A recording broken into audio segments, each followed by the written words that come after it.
After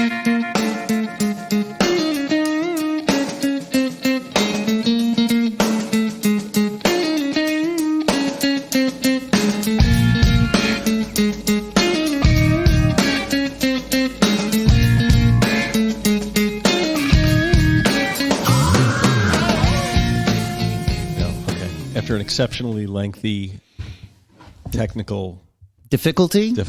I like to say difficulty. I don't know why. It seems as though we are able to begin the show. But,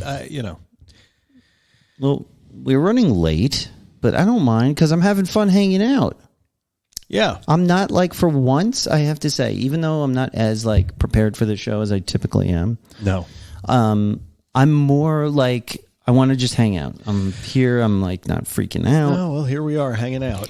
Yeah, we got to jam a little bit. Yeah, a little bit. That was fun. I'm a little rusty. I haven't been able to play. Speaking of rusty, we got to change those strings. The strings are not rusty. The strings are they're old. Yeah, we got to change the strings. Okay. We're going to do an RMA guitar I day. have the strings upstairs. I got to get you the strings I want to get you are Elixir Polyweb. Trust me, you're going to love it. Okay. I have nothing funny to say, so we may as well begin.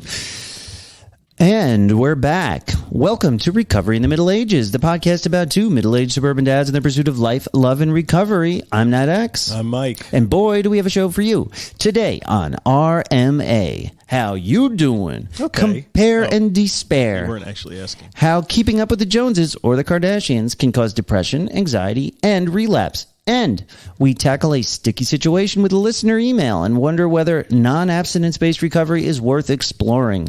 All this and more today on a very special edition of RMA. Two thoughts. Yeah. One, that is an impossibly broad series of topics for us to cover in That's what I was going for. amount of time. And two, Yeah. I will never be able to have an ass like Kim Kardashian. No. So it doesn't even enter my head that I could ever compete with that. Well, this is a different kind of show. And could you just tell me, am I peaking? I feel like it sounds... I don't know. How much acid did you take? I'm not peaking. Is the level, am I too loud out there? It's probably in your headphones. Okay. Well, you want me to actually look at the levels? Let's see. Let's look at testing testicles. Levels. Channels. You're on channel 2. Yeah. And the level... Go ahead. Say something intelligent. Testicles. You're not really peeking Okay, out. good. It's just it's all in my headphones. I mean, you know what? Here, I'll just take you down a notch. Well, no, then I don't like that. No, you're fine. Nobody will know. Okay. It's all good. All right. It's not like you're going to sound like, what's his face? Yeah. Our guest. Yeah. The other guest. What a great show we had. Not that guy. The other guy. Yeah, him. The guy from Arizona. Right. I'm drawing a total blank. So am I. That sucks, man. He's going to be mad at us. He doesn't listen to us. There's a guy in our... Oh, yes. Mishka Shubali. Mishka. Yes. It was such a great show. I would love to... Are you talking about Evan or Mishka now? Evan, Mishka. It's all blending together, folks.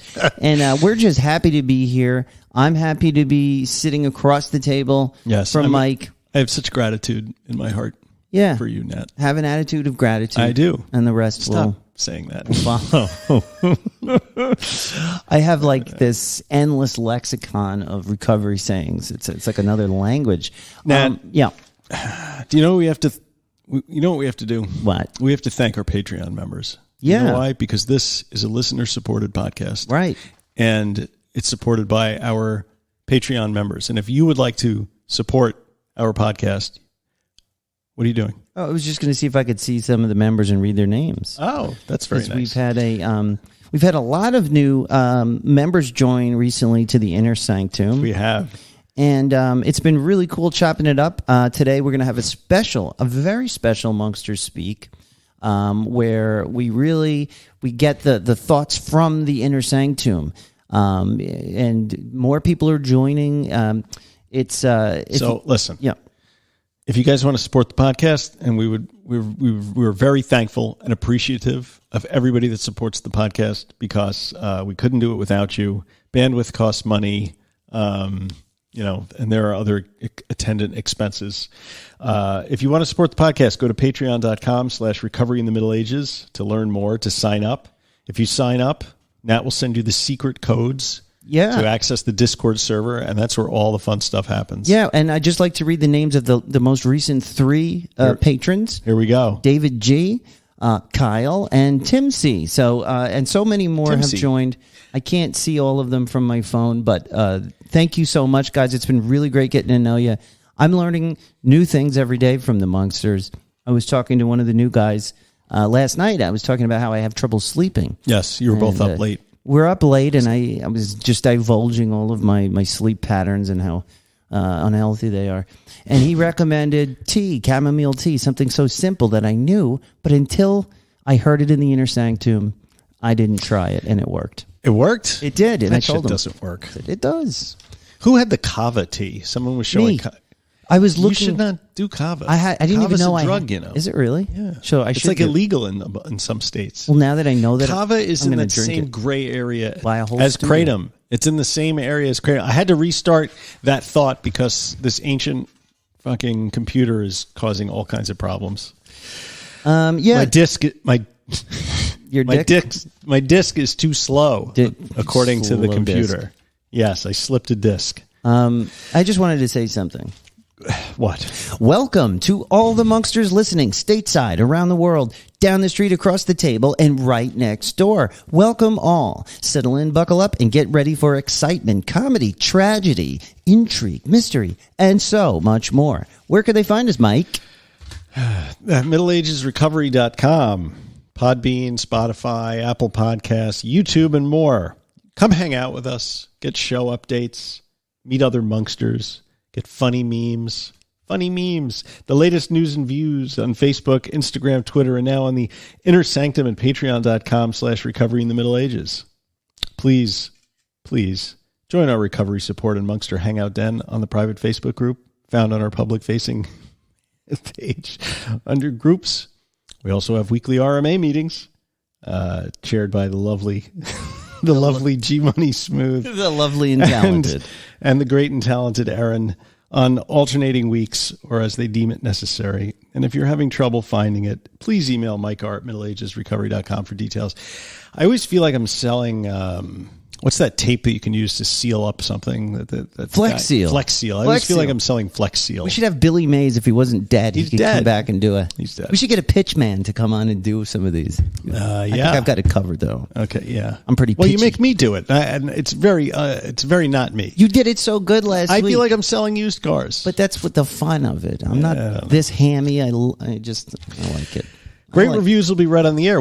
Have we gotten any recently? Not a new one. We have more ratings. You sure we haven't gotten any? Did you check? I'm checking right now. Okay. But in the meanwhile, you could tell us your story by logging onto our Facebook page, scroll down, fill out the Your Story form, and you could have your story read on the air. Or you can call the RMA hotline, 516-888-6297. Leave us a message, 3 minutes long. Tell the story. Say hello. Tell us how much the show means to you. And if it's good, we will most definitely play it on the show. Yeah, I just want to say one note.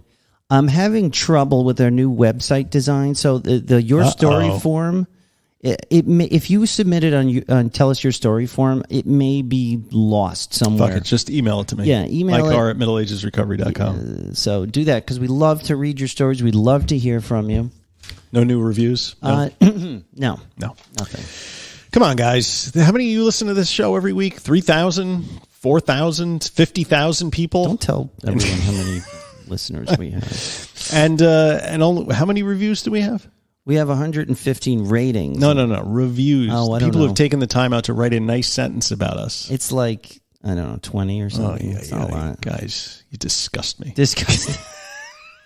Sorry. I'm sorry. He's not sorry. Punchy. So let's talk about sleep for a minute. Okay. Can we do that before we get to, because we have a listener email, but let's talk about sleep. Yeah, what about it? Sleep hygiene, big deal. Hygiene? I think, is that really the word we want to use? Yeah, sleep hygiene. Okay. You know what sleep hygiene is? Tell me. I think I'm gonna. Okay. Sleep hygiene is the preparations you make for heading off to the land of not. So it includes not staring at your phone in bed. That's why I can see you've muted me. When I try and text you after a certain time, it's like... It's automatic. It says he's not listening. Do you leave him alone? I plug my phone in on the other side of the room. So even if it makes noises and things, I would have to get up and get it. And I don't do that. Yeah. You should, wind down before you go to bed, all this stuff, because I used to have terrible, terrible insomnia, and I've spoken about it on the show, my bout with sleep aid medication that was terrible. I've struggled there too. And once you get into that loop of not sleeping, like I went like 3 weeks and I would not sleep. I would sleep like 2 hours, 3 hours a night for like a week. Yeah. And then like one night I would just pass out because I couldn't. Was that while you were active? No, it was during a period where I actually had quit drinking. So your body was probably all fucked up and trying to, I remember after. But it was like 3 months after I quit drinking. Like, wow. So I don't even understand. But anyway, but like last week after that show that we went to, and I got like 2.5 hours sleep, and then we did the Evan interview the next day. I felt no different from a hangover. I felt like I was hungover out the ass. You know what I mean? And it's a very weird feeling to feel hungover and not having had anything to drink. Yeah, I've had some days like that. Like, remember when we moved my store? Yeah. After that night, Mike and he came with me with the U-Haul. It was after 2 days of moving and closing. And that next day, I felt like a train It's like you're wreck. on drugs or something. It's very weird. And I think when you get into that state, you become much more susceptible to suggestions. Mm-hmm. And like when you're in a hangover state, you're very sort of raw. Your nerves are raw. Your emotions are raw.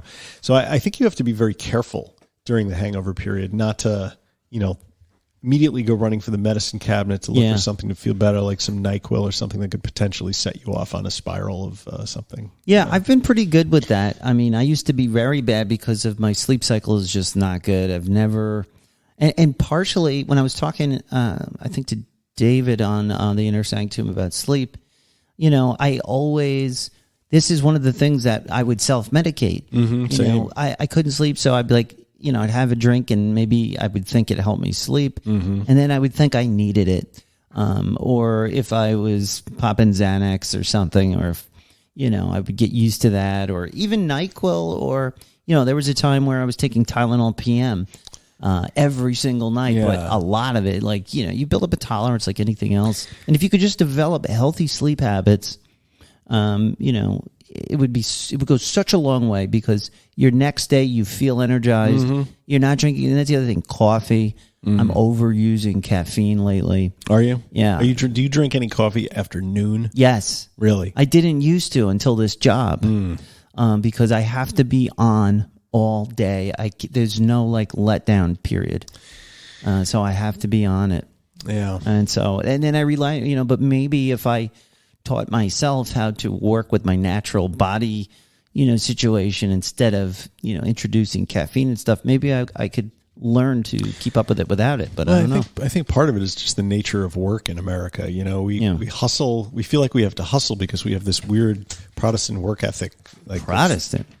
Yeah. Well, you ever read Max Weber's Protestant Work Ethic and the Theory of Capitalism? No. It's a good book. You should read it. It basically says that the reason that we have such this desire, like even as we've made great strides in technology, and which really we should be working like 15 hours a week because we have I've heard of this, but we don't. In fact, the number of hours that Americans work has actually gone up significantly, even since the advent of the personal computer and all this thing. And nobody can really explain it, because usually when you go to work, most people will go to work and they're still only doing like 15 to 20 hours of work a week, but they have to be there because we have this idea in our head that if we're not being productive, if we're not working, then we have less value as human beings, which I disagree, but I do too. And I'm struggling with this a bit in hiring for my company now. Getting people who got used to like they working from home, they supposedly get what they're supposed to do done in the time that they're working on it, could be 2 or 3 hours. Right. And then they do whatever else. And if something comes up, they get the email, they can go back to the computer. But right now, like, I need all hands on deck at my company because we're in like crisis mode. I'm trying to turn the ship around. I'm on top of everything all at once. I need the people working for me to be there so I can be like, hey, what happened to this? and I'm not. Oh. You know what I mean? Like I But need see, is the that team. really reflective of like the modern sensibility of how people want to work in the post-pandemic world? No, but you know what I mean? Like, it doesn't matter what they want. This is what we need to like keep the company going, you know? It's like there won't be a salary for anybody if, this doesn't get turned around. So it's like, it can't be like this forever. I get that. But like right now it's, I need everybody on board. And so that's frustrating. But worry you risk losing people because, people will automatically now gravitate towards opportunity. Because, I mean, it's a seller's market with labor. That's very true. And like, I'm not making everybody come back to the office. Like, for example, we have a very important employee who's handling peer reviews. Mike does this business. And she's coming back from maternity leave. She's always been work from home. Right. She's not coming back to the office, but she's been doing this for 10 years. They know that she's a known quantity. Yeah. I feel if you like have some longevity in the position, then you can trust the work ethic. But I guess my point is like the whole idea of a work ethic in this time frame in human history just seems a little strange. I've been reading Evan's book still. Oh yeah, all this stuff is coming around. Plus, as I got my date to go back to work. And so when is that? May 2nd. So what does that look like? Like, paint a picture for the Monksters. Like, day one, Mike's back to work. Tell me your day. Mike gets up. He gets in the car. He drives to. Oh, what time do I get up? Probably 4:30. You wake up at 4:30. Right. Then what? If I can, I'm going to go for a run before I leave for work. You do an hour run? Yeah. So if I'm 4:45, I'm out the door. Right. I'd run probably close to an hour. So 5:45, I get in the shower, 15 minutes. By 6:15, I'm out the door. I'm driving to New Jersey. Ugh. I get there by 7:30, let's say. Okay. Then I work until like 3:30. Then I get in the car. It takes me 2 hours to drive home. They want you there just to work till 3:30? 7:30 to 3:30. Yeah. Huh. 8, 9, 10, 11, 12, 1, 2, 3. That's 8 hours. So what because that's still I typically work through my lunch. Right. Yeah. I haven't eaten lunch in a couple of months. Wow. Okay. So, but it's being in the car that long. That's just draining. It's awful. It's awful. And it just sucks the life right out of you. Do they cover your gas? No. Oh. Yeah. So, but the good news is it looks like it's only going to be 2 days a week. Oh. For the time being. Okay. We'll see. So that I can do that. They're easing you back in. Yeah. I am worried though. This thing coming up. I know I'm kind of off script here, but I've been thinking a lot about this work conference I'm going to on Sunday in Savannah. And so you're flying to Savannah, Friday? Sunday. You're flying Sunday and the work conference starts. There's a reception on Sunday night. Wow. And then it's Monday, Tuesday, and then I fly home on Wednesday. Oh man.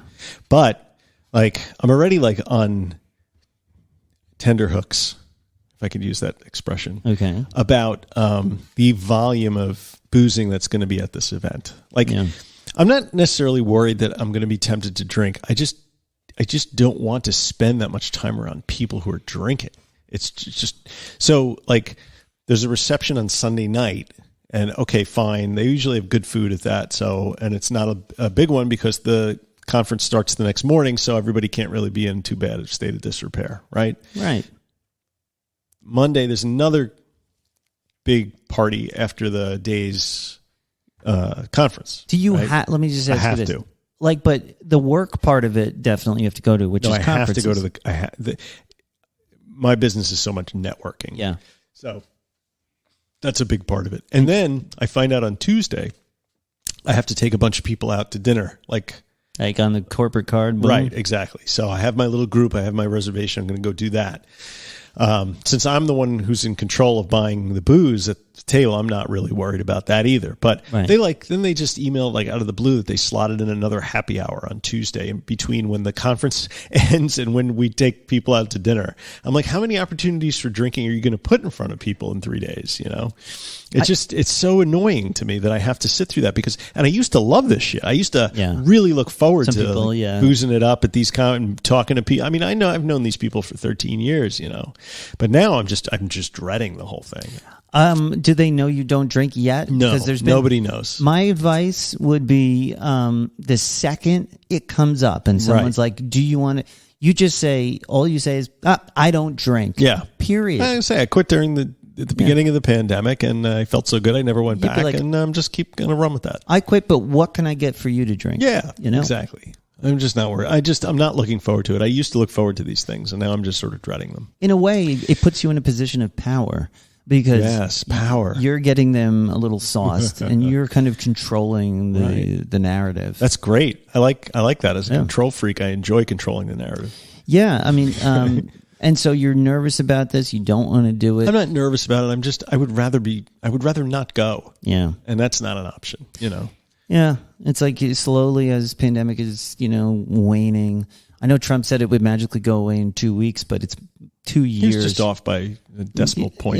But it does seem to be dissipating. And so there's a lot of this anxiety. A lot of people are going through this as work is going back and, all of the daily grind things that we used to loathe that vanished are returning. And, how do we adjust? And I'm not the same person I was 2 years ago. No, you're way handsomer. I thank you. Or more handsome. Age becomes me. That's right. But like having to plug Mark 2.0 into a 1.0 mainframe is just causing error messages. Square peg round hole inside my brain.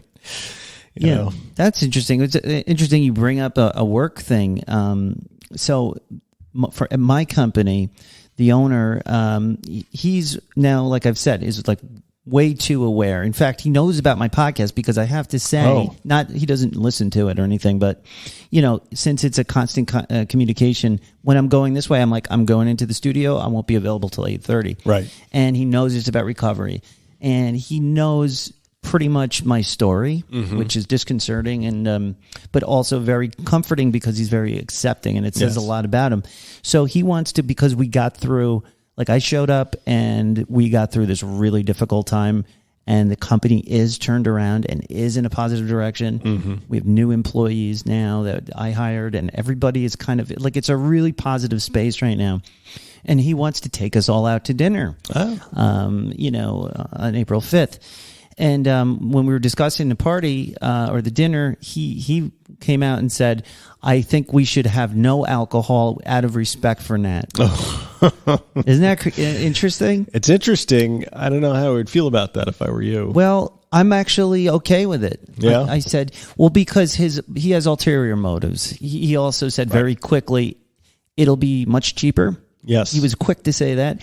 Not only that, it stomps any possible drunk, employees. It's always it's a great move. But I mean, laying it on you though is a little much. Yeah, I thought it was disingenuous, but it's a weird scenario. But if I can sort of, when I was thinking about this, in a lot of ways, I'm showing him that a person in long-term recovery can do this job, that he can count on. Because at first when he heard about it, he was a little like, well, what's that like? Where are you at? Do I have to worry about you? And I just had it, and I said, no, it's okay. I want you to ask me this. It's fine. I'm good. I don't suffer on a daily basis. It's in remission. Right. So I feel like I'm kind of representing all of us to a normie, so to speak, that we can do this. People in long-term recovery are dependable, can do the job. So I feel like I'm representing our people here. That's great. Changing the paradigm. Change the paradigm. That's what we need to do. The my company actually a couple of years ago at our own Christmas parties and everything, used to be very boozy affairs. They cut that off completely. Yeah, no booze at the company events. This is where I'm going to is not a company event though; it's an industry event. So it's. I think it's a trend that's going to continue. Pretty soon, they're just going to be smoking marijuana.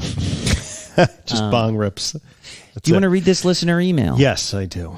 So we got this listener email, and I think Mike wants to read it, or would you like me? I don't care. Okay. Hi. I care about the email. I just don't care about who reads it. The listener says, I just got done listening to your latest episode, and I'd like to chime in about my experience with cannabis in recovery. Smoke weed every day. I'm looking for it. I love cannabis, always have. I think I benefited by the deep introspection it allowed, and loved how much I enjoyed watching movies, listening to music, going for walks in nature, etc. while high. I used to exercise while high, which was great. Smoke weed every day. There you go. Imagine getting a runner's high, actually high. I think I finally met my HP, higher power, while swimming laps in a pool on an edible. Cannabis was fantastic. It seemed to give all of my senses and my life an extra layer of depth. Red flag. I took my last drink of alcohol on, this is like what, British? It's like 12/31 because they put the day first. Yes. 12/31/2019. Smoking weed helped me through the initial stages of withdrawal. Problem is, it helped too much. I became a pothead. Almost 2 years later, in December 2021, I realized that I was using weed just like I had used alcohol. My addict mind simply replaced beer and whiskey with joints and edibles. I would try to cut down or quit and fail. I would keep smoking, although I knew it was affecting my life negatively. Family and friends would comment on my use. My supply running low would give me anxiety. Felt I needed it for social occasions and would cancel or not do things that were important because I was high. You name it, I had all the signs of addiction. On 1/1/22... Can't get that date wrong. No, I decided to quit cold turkey. I had no idea that withdrawal would make the whole month of January a kind of hell. I had severe sleep disruptions caused by night sweats. Mood swings were none like I had ever experienced. Cravings were strong. There is a sub on Reddit dedicated to quitting weed called Leaves. There you will find a huge community of people talking about how addictive cannabis is and how hard it is to quit. Even though I quit drinking over 2 years ago, after quitting weed, now on day 72, I can finally now say I'm sober and in true recovery. I thought life would be boring without it, but just like recovery from alcohol, I found myself now on a pink cloud phase in rediscovering my life, my love for a life weed-free. If we alcoholics could take just the occasional drink, we wouldn't be alcoholics. I think I could recommend the occasional joint to someone who doesn't have a past of substance abuse, but to those of us who have, weed is a slippery slope. Yes. Anita T. Thank you. I rang the bell for a couple of reasons. Yes. One, because it seemed... I've spoken to a bunch of people recently who are occasional cannabis users, but identify as being in recovery. And they tend to fall into two camps. The first camp, something like what I did. I had a bunch of weed around, and if I needed it, I knew it was there and I could smoke it. And I didn't smoke it, but I know people that did, right? That do. That is not this. This listener seems to have just swapped out the alcohol for the weed. Right. Right. There's no, I need a joint to go to sleep at night. There's no, a joint a week or whatever. If I'm in an especially stressful situation, this is just, seems like a straight swap of one addiction for another. Yeah, I agree. And it's funny that this email came up because a friend of a friend who I helped get into rehab a little while ago. I talked about him. He's doing great after rehab, and he's doing his AA meetings. He has a sponsor. He's really trying, but he's still relapsing. He's slipping. He has one shot every morning type of thing. It's like a weird. He's trying to, and so his partner, who smokes cannabis, is kind of like, why don't you just smoke weed instead of drinking? Because, trying to get him off of it. But it's such a tricky thing. I actually recommended he look at High Sobriety, which is Joe Schrank's cannabis recovery program. Okay. And I don't know, is that the thing to do? I mean, he's tried naltrexone. It didn't seem to take, or maybe, I don't know, but I don't know. I feel like it's a tool. It's like anything else. Someone gives you a knife, you can cut a cake with it or stab someone to death. That's very true. So it's a tool. Weed is a tool. Well, yeah, I don't know. I'm so on the fence. Would I take it? I don't know. Maybe. I'm not planning on it and don't want to. I just don't see the need now, right? But as a transition between problem drinking and something that you look at down the road that looks like abstinence, I would say have at it. I think you need a program, though. I feel like if someone just says to themselves, I'm going to stop drinking and just smoke weed instead, and that's all, right? That's an easy way to just get addicted to marijuana or cannabis, depending on... Get addicted. I mean, yeah, you can I absolutely believe you can get addicted to cannabis. Sure. I used to pop into that subreddit Leaves every once in a while because I was, starting to, towards the end of my drinking career, and when I started smoking pot again, I was buying it in California or when I was in Massachusetts on business trips. Like I was starting to wonder, like, could I get addicted to this? If I keep, because for me it was like a seesaw. Like I was hoping that the alcohol use would go down and the weed use would go up. But what ended up happening is they just both went up, right? Yeah, that's the danger. But so I've been in that subreddit, and to read some of the stories that people have in there, I mean, I don't know, sleeplessness, sweats, shakes. I mean, it certainly seems like a physical addiction to me. Yeah, even though there is no science behind that. But, right. I mean, one thing I've read about with cannabis addiction, when you don't think it is, it's a lot of people will say they smoke cannabis to help with their anxiety. Right. But what they're really doing is treating their withdrawal to the last time they smoked, because you do get an anxiety backlash. And so it gets to be this cycle where you're smoking for your initial anxiety, but it's just making it worse. Well, it's like drinking, right? Yeah. For the same... I mean, it's a strong drug, guys. If you use it like a medication, if that's possible, like, because it is prescribed for certain things, whether you believe in that or not, so if you're able to just like, I have insomnia, I take half an edible every night, something like that, and that's it, great. Just buyer beware. Yeah. And this listener... It didn't work out so well, right? Right, but we're, thank you for writing, and it sounds like you're back on track. Yeah. And write to us on the private Facebook group, and we'd love to hear from you. And don't worry, if the pink cloud goes away, it'll come back in some other form. Yes. Pink clouds go. They come, they go. We could do a show on that. We have a very special edition of Monkster Speak coming up. Yes, we do. What did they been up to? Let's take a peek. The segment we call Monkster Speak. So this week on Monkster Speak, we did a special on our Inner Sanctum Discord chat. We've been gathering comments for hours. Literally hours. Yeah, the show kind of snuck up on us this week, guys. Yeah. But thanks to you, we've got some content. Any case, so on the Inner Sanctum, which you can join at patreon.com/recovery in the Middle Ages and jump on board. And what I posted was this week, the topic is compare and despair. How keeping up with the Joneses or the Kardashians can cause depression, anxiety, and relapse. Discuss. Also, how does obsessing over your peers' social media make us feel worse? And so that was the topic I was going with. Meg P was the first to respond. She says, sometimes I'll start to envy people on social media based on what they post. Nowadays, I also try to realize that if I'm envying something, it is a sign that I want some aspect of what I'm seeing. When I was a kid, things were out of my reach.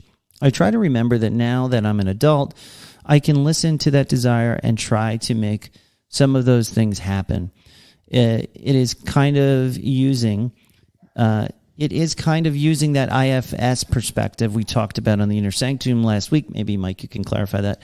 And I'm also positive that that what people post on social media is only the highlights. I don't post saying I'm depressed or going through a hard time on social media unless it's the Inner Sanctum. Yeah, absolutely. So what is that, the IFS thing? I saw some... It's a therapy. It's a therapy. Like, you put me on the spot. It's like integrated family something.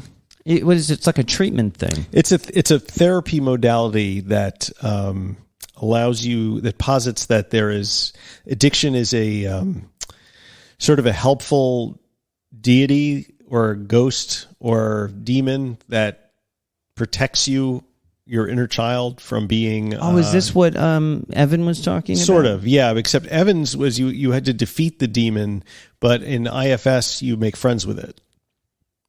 I'm totally butchering that. Yeah, I was trying to find a link. I found this website, IFS Therapy Online, and and I'm looking for what is. It sounds like, it goes back to that inner addict treatment thing that I always talk about. Yeah, very good. So learn more on the Inner Sanctum. Jen D says... It's actually internal family systems. Internal family systems. Yeah. So it's just a modality of recovery. It's basically that the mind... we could do a show on it. We could. Write it down. But the mind is like split up into a bunch of different parts, and the inner parts each contain valuable qualities, and our core self knows how to heal itself, allowing us to become more integrated and whole. So there you go. There's actually a guy who wrote a book that was referenced on the Inner Sanctum Discord, and I'm going to try and get him on the show because I think we should do a show on IFS because it came up a couple of times today. That friend of mine that I mentioned had reached out to me earlier today, has been in IFS therapy for a couple of years. No kidding. Yeah, and I just thought it just keeps popping up everywhere. So that karmically, that means we need to talk about it. I think. And we used to do more of that. We covered a lot of different modalities early on, and I think we should bring one of those back. Jen D says, giving this some thought, so much to say. I think she gets back to it. She does, but I was going to... Melissa says that today at 9:01 a.m. I got off social media for this very reason. Deleted my real Facebook, TikTok, everything. The only thing I kept was my RMA Facebook. The trigger for me was seeing my mother-in-law post about how blessed she is for her healthy grandchildren. One of them was going through a significant eating disorder. That's when I said, I'm done. This is fake.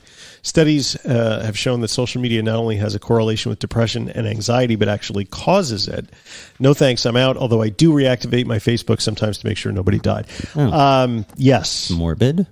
Yeah. I've gone through that, wanting to delete social media also, and I've also noticed that when I'm on it, I am less... I'm much more anxious and irritable and all that kind of stuff. And sometimes I just find myself filling time with it. Yeah. Just like if I have nothing to do, out comes the phone and I head right to the Facebook feed and then during the last election and around there, and of course with the stuff with COVID and the masks and everything, it got so toxic. I would go on the Facebook, the local parent groups, and I would, get into these arguments with people. And then one day I sat there and I said, is this really honoring what I want to do with my time? Like, is this honoring me as a human being to engage with people that I don't really know?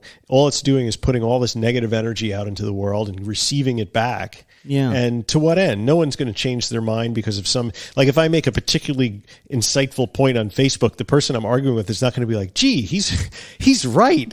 Yeah. I'm going to change my thinking, Yeah.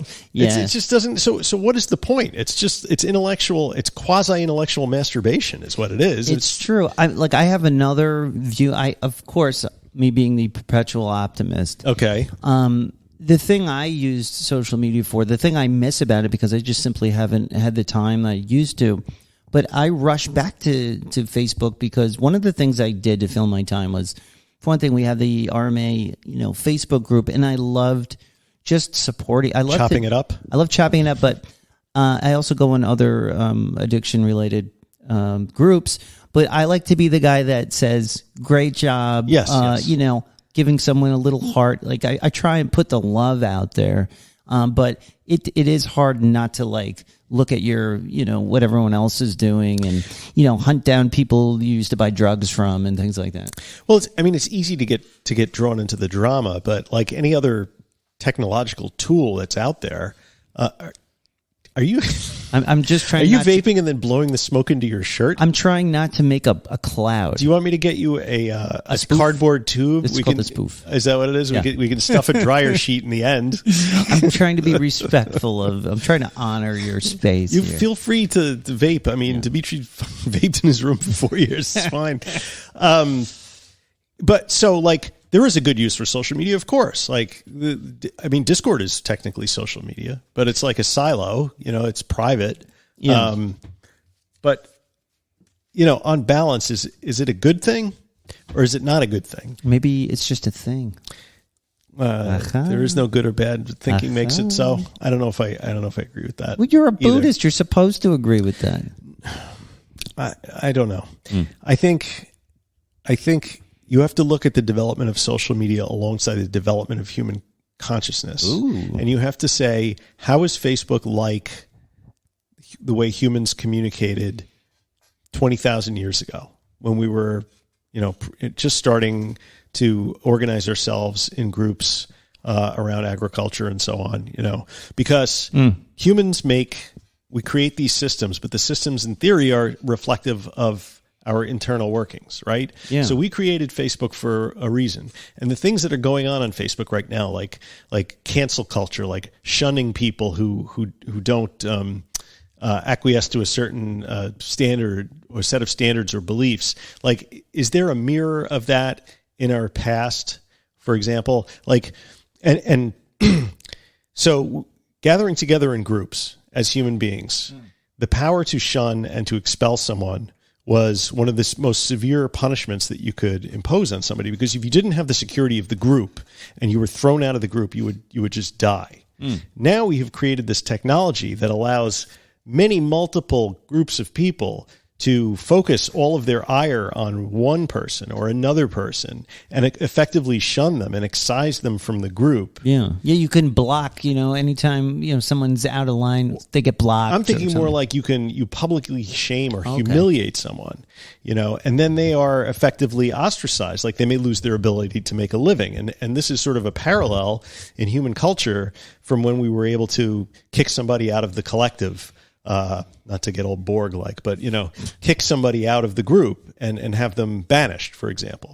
So it's a big power that we have in social media to do that to people. And we just seem to be doing it willy-nilly to people. I see it in the local Facebook groups, in the parent groups. Like, if someone doesn't agree with the prevailing beliefs, everybody jumps on them and calls them out, and it's horrible.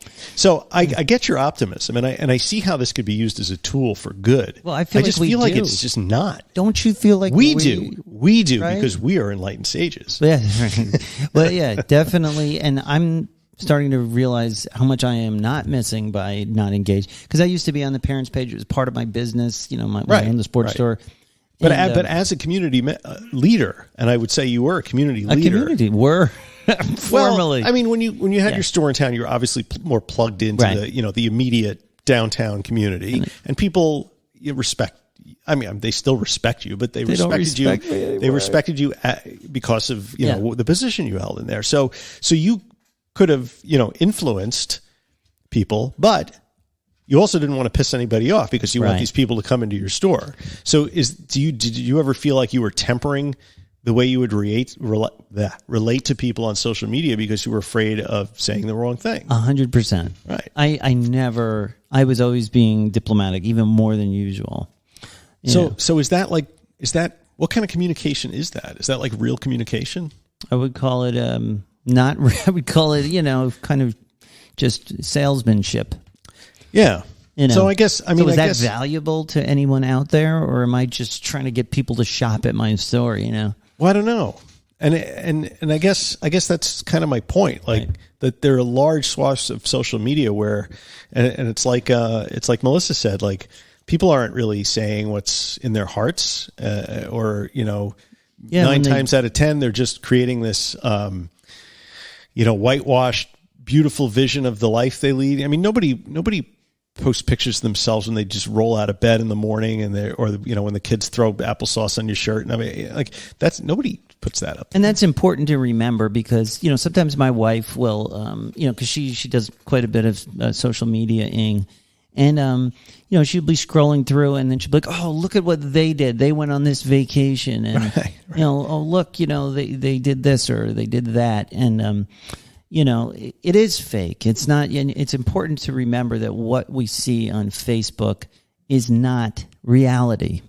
Even I'm guilty of that. I only post nice pictures of my kids when they're smiling, even though minutes after the picture is taken, it's bedlam and my son is screaming, cursing, and so just it's this weird facsimile of reality that doesn't actually exist. So to get all worked up over what goes on there, and to be envious of other people, like, you're being envious of something that doesn't actually exist. It's like being envious of watching Star Wars, fictional show on Netflix or something. He has the Force. Why don't I have the Force? Exactly. I want to be a fucking Jedi. Right.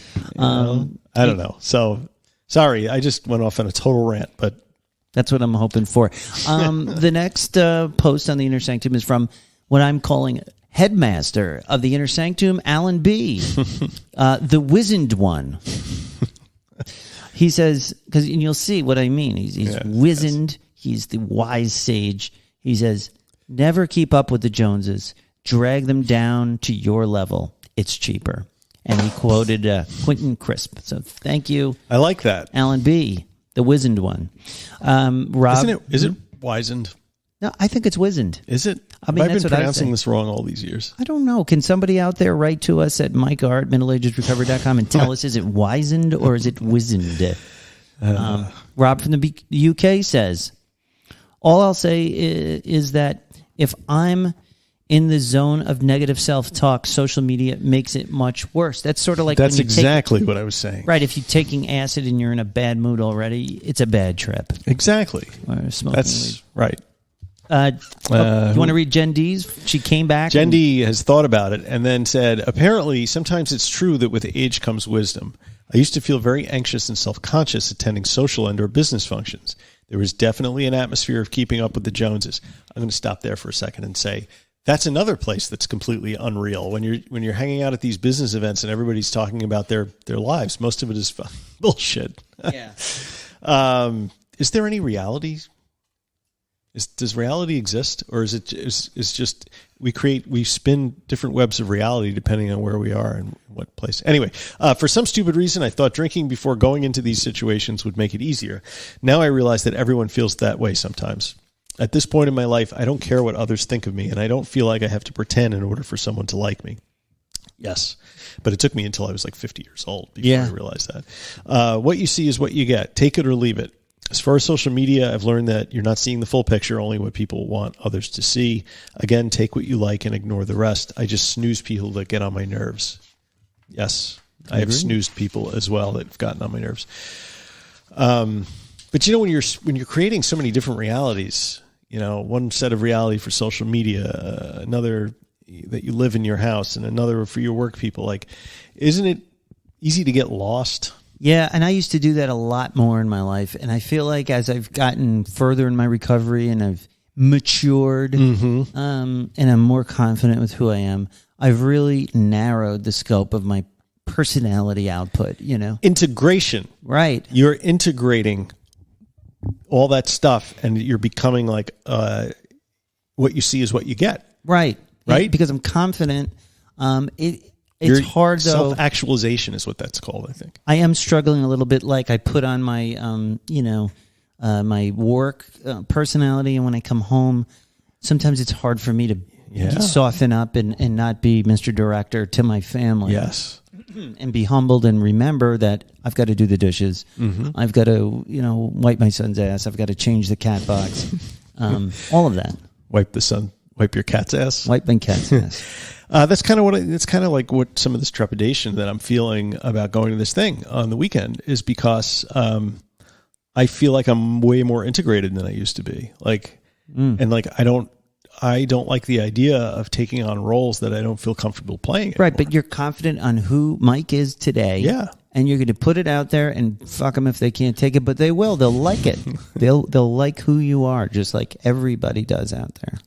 As more time goes by in recovery, like I feel much more comfortable with who I am as a person.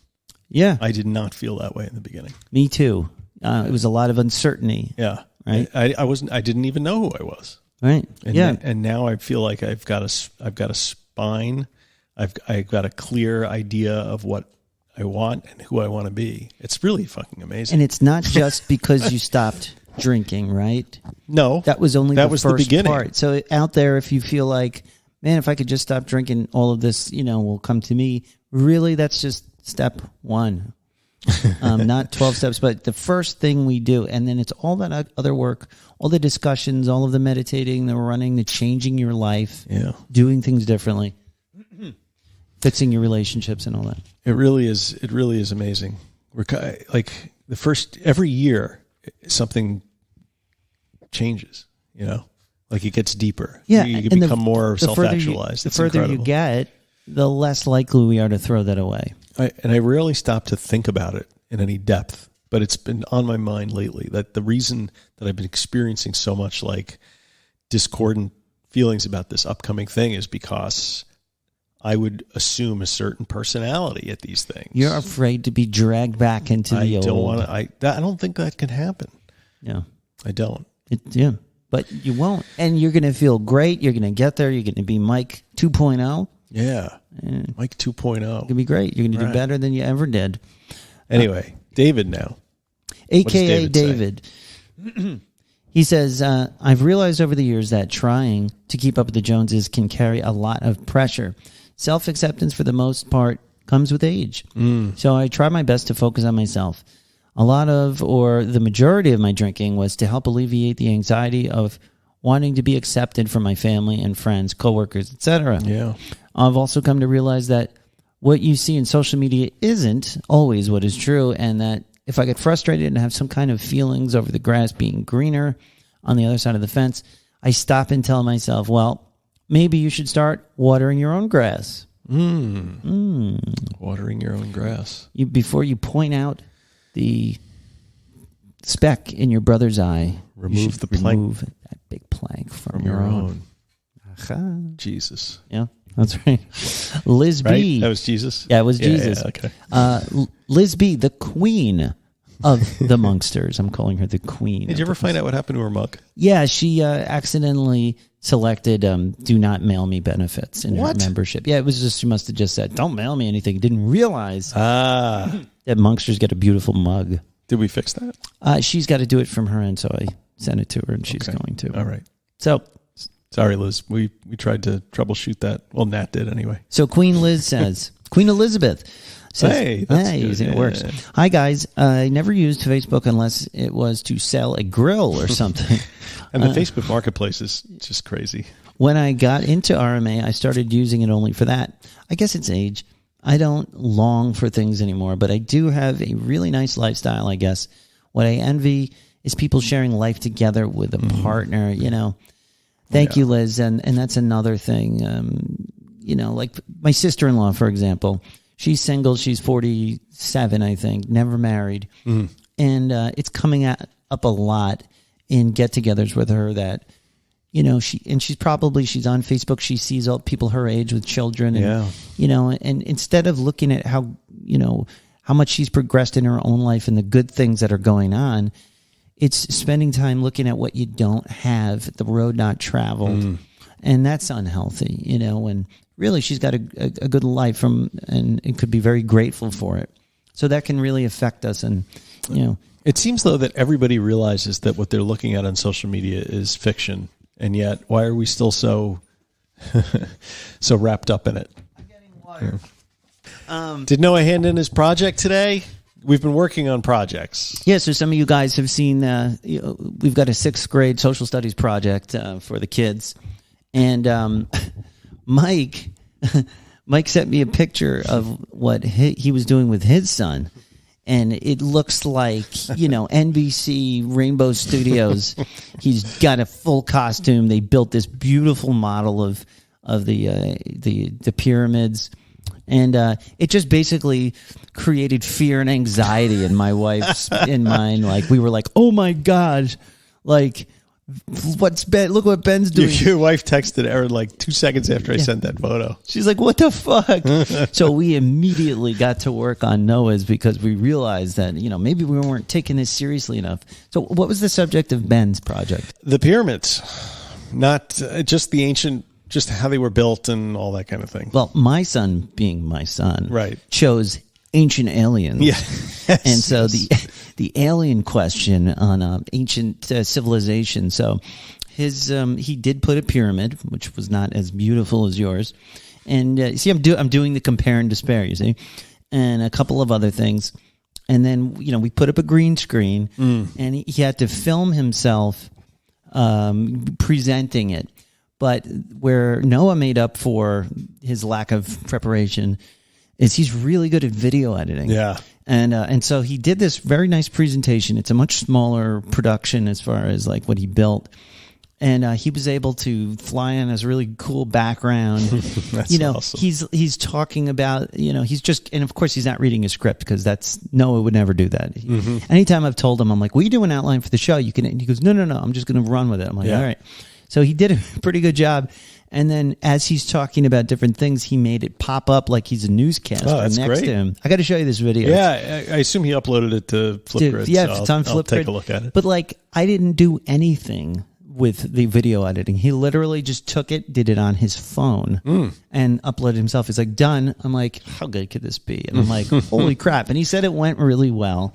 But this is part of Noah's problem, is he doesn't prepare enough for things, and then he does a great job. Well, that's not a problem. But that's not going to last. Well, I don't know. Some people wing it their whole lives, you know? Well, look where that got me, you know? I don't know. You're doing okay. Yeah. Yeah, it was ridiculous. I mean, we went a little over the top with it, but I had the Egyptian background. I dressed him up like King Tut. It's amazing. It was a beautiful costume. But he was totally into it. He was such a ham. You know, he puts the costume on. He was like, "Where's my makeup? Peasant, bring me a drink." You know, he was all into the whole thing. We want to get him into acting because I think that's yes, really, Noah he's got too. a calling for that. We should put him together in an acting class or something. Yeah. At school, theater. Yeah. I've seen a couple of these acting schools, but you know, like Noah does one day a week at this coding thing. Maybe we can get them both, and we can. Excuse me. Yeah. It. I mean, I think that's a good idea. I just want him to be interested in something. You know, he's just not a sports kid, and Right. Exactly. That's the. But one of the other things he does is trumpet. So he's following in the family footsteps. I played the trumpet. My father plays the trumpet. My aunt plays the trumpet. My uncle played the trumpet. My nephews played the trumpet. We're a trumpet family. And so I was really hoping that, you know, I could sort of finesse getting him to play the trumpet and not look like I cared, so he would care. Right. And he is. He likes it. It's one of these things where I don't have to ask him twice to practice with me, and I get to sort of be a trumpet coach with him. It's kind of fun. He respects my playing because when I pick up the trumpet, he can hear that I know how to play, and so he listens to me, and it's just really cool. So we had something called NISMA. Right. If you don't know what that is, don't worry. It's just it's a what sure is it's it? not eating anyone alive. How do you describe it? It's like you play for you prepare a piece. You play for a judge. It's like an audition almost it's like a competition. It's sort of like you get graded. There's a couple of things. You have to prepare a piece, and then you also have to do some sight reading, which just means they put the music in front that you've never seen and play it. And you have to play from memory. You know, you choose 3 scales. You know, typically I used to do NISMA too. And typically you rehearse for 1, 2 months, 3 months, maybe. I used to do 6 months of rehearsals. Jesus Christ. Because if I was playing a level 5 or 6, it was extremely difficult. And so I really over-prepared for it. But he did a week of preparation.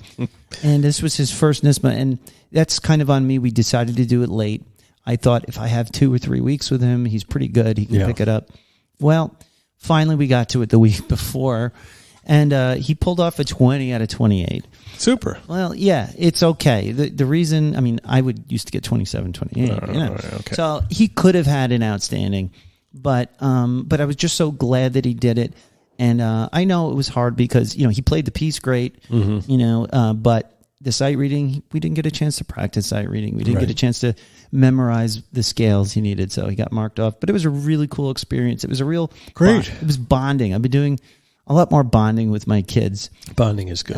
You know, just finding things you're both interested in is so hard to do. It is. And yeah, it was really great. I'm really proud of him. You know, he's got a great tone on that trumpet, man. It's like I'm really, really happy about it. You know. Cool. And that was fun. But Ben didn't do NISMA. He didn't do it because does your teacher have to recommend you for that or something? Maybe.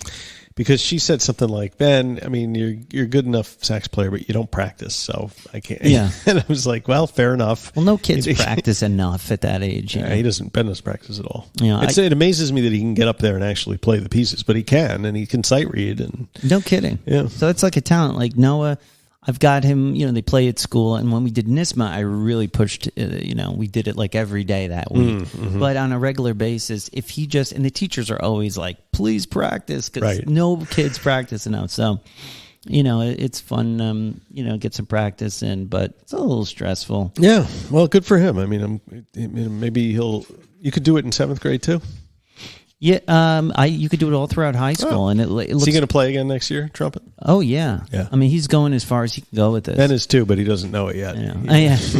Well, like Noah didn't do Boy Scouts, and like Ben did Boy Scouts because he's into it, and it's just it's like one of those things. This is going to be like Noah's excited to do jazz band. Yeah, and, excellent, and all of that. And I understand that you've been giving Jack lessons on public transportation.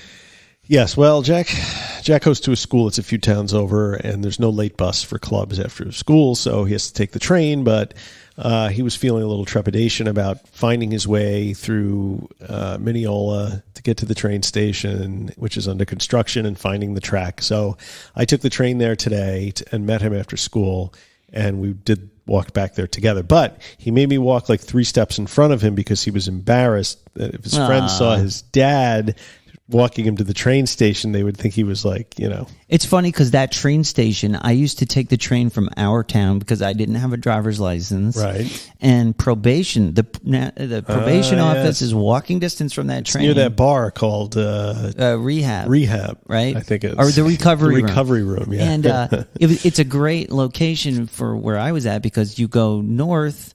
You can go to my outpatient, and you go south, and you hit probation. So I used to always see where do you get the crack, though? the crack. It's a good question, but I won't answer it on the air. And so I would always see kids from that school decked out, getting on the train. Yes. So yeah, it's cool. Well, I'm hoping he can, because I'm going to be away next week, and he's got clubs next week, so hopefully he can do it himself. Get on the train, get home in one piece. He's 15, but like. I remember doing it when I was his age, and I didn't think twice about it, but times are a little different, They are different. That's cool. I mean, it looks like you've got a lot here on the life updates. Yeah, not too much. What is this about the Catholic Church and I in battle for a minor? So here's a little way that recovery sort of interjected itself into my normal life. So those of you who listen to us regularly may remember, I had this whole thing where I had to get a letter from the parish priest that said that Jack was baptized, and I had to get him baptized in order for him to get into this school that I was just talking about, right? So basically, the deal was Father Tom would baptize him, but then he had to go through religious classes and everything and to get confirmed eventually, right? And we're reaching the point of confirmation. But he doesn't have to go to religious class because he goes to a school that he gets religion once a day. Right, Catholic school. But the ladies in the office, in the parish office, never emailed me the forms that I was supposed to fill out. And the Catholics are very legalistic when it comes to some of these things. Bureaucratic? Bureaucratic. I needed to get a form in triplicate. For the person to stand up as a sponsor at confirmation. I needed that person to take that form to their own parish and get a raised seal on it. Notarized by the Catholic Church. And a priest to assert that the sponsor was not living in sin or in some sort of contravention of Catholic social family teachings.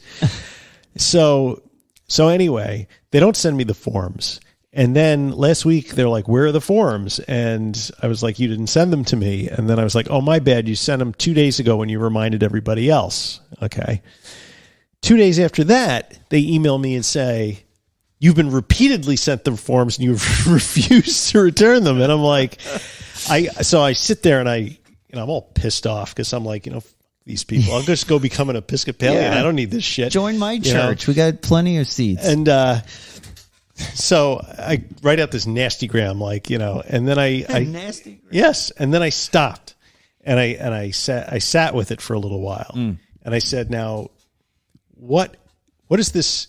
Who is this serving? If I send this email to these ladies who are probably either volunteers or getting paid very little money to run this entire program, and I turn myself into a big raging dickhead. What is that going to do for anybody, right? Make you feel better for a minute? And then I'll be horrified because they will go running to the priest. The priest will then throw more of a hate on me than he already has on me because I sort of very occasionally show up at church on Sunday. So I thought the better of it. And I typed out we'll be getting those forms back very soon. Thank you so much. I apologize, but I just received them for the first time a couple of days ago. And I have to get this other priest. I have to get to. So anyway, fortunately, in some miraculous thing, I got my father-in-law, who was going to be the sponsor, got the he got the form signed and stamped, and I don't know how, because there's a couple of things that he may be running afoul of church doctrine. But how would they know that? Like, right. I guess the priests assume you're not going to lie to them, which is right. It's like when I went to pre-Cana, we went to pre-Cana because my wife is Catholic. We got married in a Catholic church. I am not Catholic. So in order for us to get this, I had to sign something that said I would raise my children. Right. And live a Catholic life. Oh my goodness. Do you think I meant it? Oh, I don't know. All I wanted to do was make my wife happy. And I said, whatever. Sure, whatever you want. I guess we engage in these little fictions to make life go easier. But I my point, I guess, is that had I not had a little bit more development mentally through recovery, I would have sent that email, and I would have been like, "Fuck you, yeah, he's in the school now. I don't need this shit anymore. I'm gonna go, become a Unitarian or something." And I didn't do it, and now I feel better about it, because whatever these ladies, I don't care. They may lead totally miserable lives. They may hate everybody. They may also maybe like have their own cross to bear. Maybe they have a bad, maybe there's somebody sick in their family, or maybe, you just never know what road somebody else is walking on. You never know. And that's another thing I've also been doing since getting recovered is I'll do that same thing. I do it mostly on social media. I'll think of a snarky response or an angry something. I'll type it, and then I just don't post. Right. Or write an email and save it in drafts. Yes. I've done that several times at my new job. Not that I was writing something nasty, but sometimes I can be over the top with my ingratiating myself. Sometimes I'm too hammy, right? And it comes off as disingenuous. So I'm really trying to it's a great exercise. You guys should try that. If you're angry, write that angry email and just don't send it. Think about it. Be very careful which button you press when you're sending it to a draft folder. Yeah, it happens all the time on Twitter. You always hear somebody send out a nasty tweet, and it bites them in the ass. Yeah, it'll bite you. So I attribute my recovery to the fact that I didn't tell some church lady to go fuck herself. That's very, very, very nice of you. Cool. I wanted to also. This is fun. I'm like, do I keep boring people about my job? No, of course, yeah. I don't want to. Oh, so I have impulse control issues, I right? hadn't noticed. I do. I've been struggling with, and this goes back to the root of my disease, I guess you could say, impulse control. It happens with shopping. It happens with, whatever hobby I'm doing. If I have the ability, like when I was, really into buying guitars, I couldn't stop myself. I would start obsessing. Yeah. I'd see a guitar I wanted, and all I would do was think about it until I got it. And it was very hard for me to stop myself from these impulses, and that translated into addiction. I'd start, you get that. People out, the monsters out there, you can relate probably when you're in your addiction, that craving really, it's a thought that pops in. Yeah. And then you feed it. Yeah. And you think about it until it drives you crazy. Yeah. And then you do it. Yeah. And and so good. I have you feel that dopamine rush, man. That when rush. You buy that guitar and you get it home, and then you have regrets afterwards. Yeah, like ultimately I sold them all for dope. But in any case, so I'm starting to see, and those of you out there who with children, as you see them grow, you begin to see yourself in your children. And for me, maybe you, it gives me some trepidation, some worry, because I don't want to see these traits in my kids that may lead them down the addiction path. And so, and my oldest son, I see it more than my youngest, the impulse to do things, this obsession over little hobbies that are short-lived. And we started doing Pokemon together. It's been a great... Like Pokemon Go or... Pokemon, the card game. Like the card game. Okay. Yeah, I've sent you some pictures. We go to the board game cafe. And in the last 4 Sundays in a row, Noah's like, we have to rent a table there. We did that once. And we've been doing it. We'll get it's a 3-hour table, and we go there and we just play Pokemon. But mostly it's about buying Pokemon cards. Yes. And you could see that and it is fun. And I love the whole, you open it, you don't know what you're going to get. And then we spend an hour sorting the cards, figuring out how we could use them in a deck. And we play, but it's this, and we get home and then I continue to zone out and we like organize the cards. It's a whole thing. And but I'm seeing it in him where he like, well, we'll buy like a few packs and he'll do it, and then he wants more. Right. He wants that dopamine hit again, you know, and I can see, and I'm trying to squash it and trying to get in control of it, but I'm feeling that way too. I'm kind of like, I'm like, yeah, let's just get one more pack. Yeah, one more pack. You know, and it's been a great little thing for me and him. He's not, you know, I think of it like this. He's not on his computer. He's not looking at his phone. It's me and him. It's Daddy and Noah time.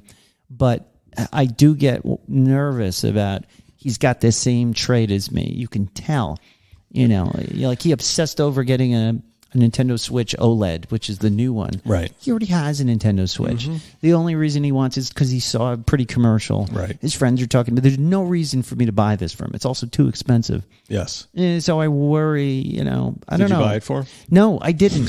I was very proud of myself because in the past I have done things like that, and I just get in trouble because, you know, if I don't like clear it with the family and, you know, I mean, my wife, it's not good. So that's kind of something that it's been weighing on me, this kind of this Pokemon, and I don't want to overindulge and overspend. Right. But it has been really positive. I don't know. You guys never played Pokemon? No, I mean, Ben is obsessed with Pokemon cards, but he never uses them to play. Like he like we found a place in China. I shouldn't tell you this, but because your impulse control is going to go off the haywire. But I found this little kiosk in Chinatown in New York. We were there this past weekend, where they have packs of Pokemon cards for $3 a pack. Really? Are they legit? Pokemon Yeah, they're legit. cards? They're legit. And interesting, because they're like $6. He's selling them wholesale. So he opened up a bunch and he totaled up the value of all the foil cards and figured out that he made like 10 times the amount of money that I spent, I should say. Right. You know, whatever. But if you've ever watched Noah and Ben at like Round One or one of these arcades, when you give them the cards, they might play like one or two little games, and then they park themselves right in front of, you know, the coin machine where you put the coin in the slot and it pushes the other coins off, and then they fall down. It's basically a slot machine for children is what it is. Wow. Sort of. And they'll just blow through both cards just standing there like a couple of junkies. And I worry about that too. Because I don't have that. Like I don't like to gamble. I don't get a rush off of that kind of thing. Mm-hmm. It just makes me nervous that I'm losing money. But Ben seems to really go in for that kind of thing. And when he and Noah are together, forget it. It's like they both like laser in on these games of chance because they're trying to win tickets to trade them in for stuff. And when they get that win, or when Noah gets that card, you know, he has a whole routine. He opens the pack. Yeah. He says, you have to go 4 cards to the back, flip it over. Then he, like, it's a ritual. Yeah. He goes, okay, here's the last one. And he reveals it. You know, it's a whole thing. Ooh, that's scary. That's like, it's... Yeah. That's I don't know, man. I can understand where you're coming from with that, because that's, you know, when you're ritualizing like behavior like that, and it's also attached to spending and getting that rush off of it. Yeah. So stay tuned for what happens there. Yeah, I can't wait till the two of them are teenagers. If we're still doing this podcast. It's a whole nother generation of children to worry about. It's going to get very interesting. One interesting thing is you got a message from an old friend of yours, I understand. You've been getting a lot more of these. Like, this is vamping. I don't know. Sorry, I was putting my shoes back on. You've been getting a lot of these emails out of the woodwork from old friends and coworkers that somehow through the ether they sense, or they somehow know that you're a recovery guy. And then they reach out to you. This guy who asked that I not use his name, I think he first came across this podcast independently of knowing it was me. And then he sent me a note saying, I just listened to this podcast, and then the voice sounds very familiar to me. Familiar. Yeah, and I said, yeah, it's me. But anyway, he's been great guy. I went to, I don't know how much I can really say about where our relationship comes from without divulging too much information. Anyway, he's having an issue with Alcoholics Anonymous, surprisingly, and knowing my proclivity to take a more nuanced view of AA than perhaps some other people in the recovery sphere, reached out to me with some of his thoughts. And he said something interesting, and it was that he feels that AA has been really getting to him lately. Like, he feels worse coming from meetings than when he doesn't go to a meeting. And he's at the point where there are some not so subtle pressures being exerted on him to go all in with service, spread the message, become a sponsor. And he's kind of pulling back because he just he can't buy into some of the dogmatic stuff and the cult-like dynamics. And he kind of wanted to know what I thought about that. And a lot of people get stopped on that. And what do you say? What do you do? How do you... there's one school of thought that would say you continue to sell them on it. Well, I mean, I don't think, I mean, I know this guy pretty well, or at least, I knew him very well when I knew him on a more regular basis. You know what I mean? Yeah. So, I don't know. So I put in, my response was like, the best thing about AA is the people. Unfortunately, that's also the worst thing about AA. Yeah. And I recommended he listen to our interview with Evan last week, because Evan basically sort of reframed 12-step in AA in a way that I hadn't really thought about it before, which was sort of as a almost like Jungian therapy, in the way that he was discussing the relationship between Bill W. and Carl Jung, and how what is at the essence of all feelings of enemy and loneliness and depression and all that is that man is learning for a relationship with the divine, however you define the divine, right? But I don't think that really answered his question, because his issue is more the dynamics of the particular group that he was in, which seemed to be cut from a very traditional cloth. So is he recovering? Like, is he sober a while? His sober date is pretty much the same as mine. Maybe he was like a month earlier. And he smokes a little weed every now and again. So I know I'm not near the butt. But it's funny, because I told him, like, whenever I bring up my objections to AA, people always assume that the God issue is where I get stuck, but that really isn't it for me. It's the question of powerlessness.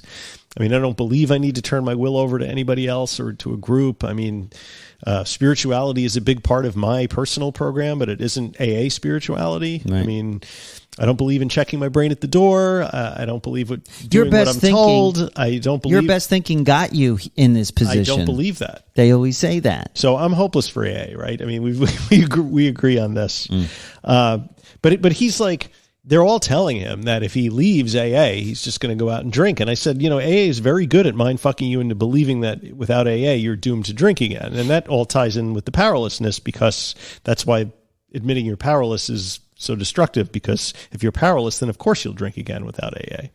Right. And if you're taught to believe, or you're led to believe that AA is the way, the truth, and the life, and no one gets to the Father but through him type of thing, you're going to believe that if you're out of the group, you have no hope. Right. So why not go fucking crazy?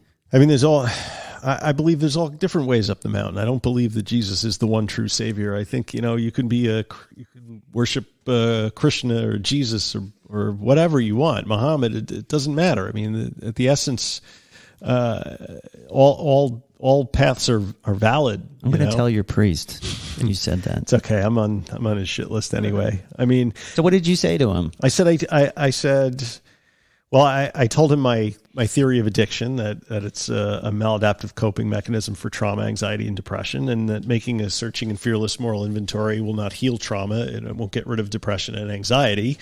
But I told him that, and he's in therapy, and he's in IFS therapy, which we were talking about, and he has been for 2 years, and he's making progress there, but he feels like this. I actually picked up the phone, and he picked up the phone and called me, and we spoke on the phone. An actual phone call. An actual phone call. It was great hearing from him. I hadn't heard from him in years, and I always liked this guy. So he's sort of already kind of made up his mind about what he wants to do. He wants to focus more on the therapy and maybe pull back a little on the AA, because he's been getting some shit from AA about the therapy. They're just like, just go to meetings and My worry is that he doesn't have a support group. Like, that's the thing that people who leave AA, they don't have another method of support. Like, we have the Facebook group and our Right. the Patreon, and there's, I think if a person makes sure that they don't have a gap where there's no support while they're trying to get away from that kind of group, I think Right. that's where the danger comes, because I think it's so important to have that accountability, either an accountability partner or even if it's your family who's on board and they're just trying to support you. So, like, Right. That's and key. I think he has some of that. I mean, he actually pops in our Facebook group and posts every now and again. Yeah, we should get him on the Inner Sanctum. Yes, get him on the show. Get him on the show. I think you resolve trauma and PTSD, and he has some PTSD from some childhood issues, and from what I know, like totally valid, issues. You get through that stuff by therapy. You don't get it by standing in a circle in a church basement holding hands. That could help. It could maybe, but it won't. Maybe, but if you got a guy who's, on your ass all the time about making sure you go to your meetings and make the coffee and all this shit, or if you're not like in 100%, then you're going to fail. That's the kind of AA I don't think he needs. Personally, No. I mean, ultimately, it's his decision whether it's serving him or whether what he gets out of it is worth what he thinks it's taking away.